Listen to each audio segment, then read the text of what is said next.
This is the Tach-It 6115 tape dispenser. We're going to go through instructions on how to load it and other adjustments on it.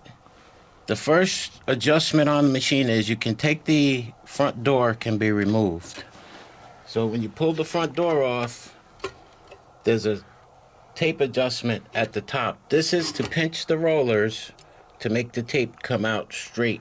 If the tape is coming out and curling over, pulling this lever back and turning this star wheel clockwise pinches the rollers and makes the tape come straight out.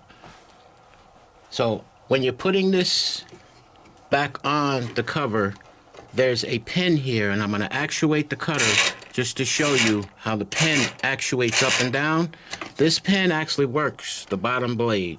So it's very important that you pull this blade all the way down so that the hole in the blade matches up to the pin. So the machine is usually in the down position, so the blade being pulled all the way down is going to line up your pin. So you line it back up in the front.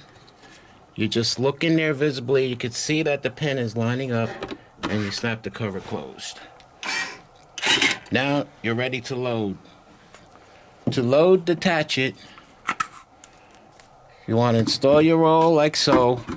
If you have a heavy piece of tape, like this is filament tape, it's heavy, I can just stick it to the roller, and I can jog the feed button, and the tape comes straight out. However, if you had a very thin piece of tape, you would want to put just a little non-stick fold at the front edge, and then when you stick it to the roller and you jog it through, it's going to definitely come straight through the front. It's not going to get stuck in the machine at all. So those are your simple loading instructions for the Tach-It tape dispensers, and these instructions are pretty much general for all of our models.